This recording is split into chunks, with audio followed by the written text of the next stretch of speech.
ကိုမြေကွယ်ရွှေရင်းတွေးထားတယ်လို့ဈေးခွန်နေလို့မရဘူးနော်တကယ်ဈေးမှန်ကိုဘယ်လိုတွက်ကြမလဲ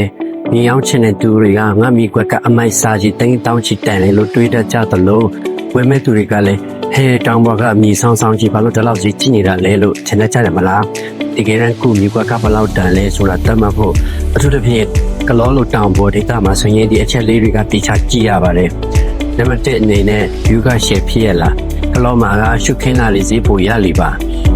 ထင်းရွှေတော့အုံနဲ့တောင်တန်းကြီးတွေကိုလမ်းမြင်နေရတဲ့ view မျိုးဆိုရင်တော့ဈေးရတစ်မျိုးပေါ့ပြည့်စည်ရှင်းမှာတောင်ကြီးကွယ်နေရင်တော့ဈေးနည်းနည်းလျှော့ရပါမယ်ကားလမ်းပေါလားချမရောက်ကလမ်းလျှောက်ရသေးလားချန်ရှိအထီကားဆိုင်လို့ရတဲ့မိနဲ့ကားလမ်းကနေနိုင်ရွယ်လောက်ချက်ချင်းလျှောက်ရမမိစေဈေးကကွာပါပြီလေ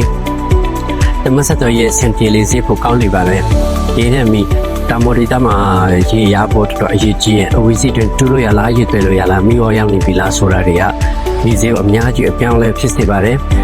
ဆိုင်းစားနဲ့ခိုင်မာမှုအရှုပ်ရှင်းကင်းတဲ့ grade မြေပေါက်ဆိုရင်တော့ရင်ကော့ပီဈေးခေါ်လို့ရတာပေါ့။သူကမြေဥယျာဉ်ချမ်းမြေဆိုရင်တော့မြေအမျိုးအစားအလိုက်ဈေးကွာခြားမှုတွေရှိပါတယ်။ဒီတော့ရောက်မဲ့သူတွေကလည်းဒီအချက်တွေနဲ့ချိန်ပြီးဈေးမမှန်လေးခေါ်မှာပြင်ပြအယောင်းဝယ်ဖြစ်မှာပါ။ဝယ်မဲ့သူတွေကလည်းဒီအချက်လေးတွေတိထားမှဈေးအလိမ်မခံရမနဲ့တန်းတဲ့မြေကိုရမှာ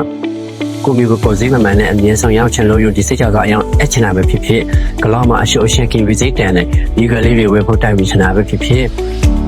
ယူစနာအမီဂလောအချင်းအကျိုးဆောင်အခုပဲဆက်တက်လိုက်ပါခင်ဗျာ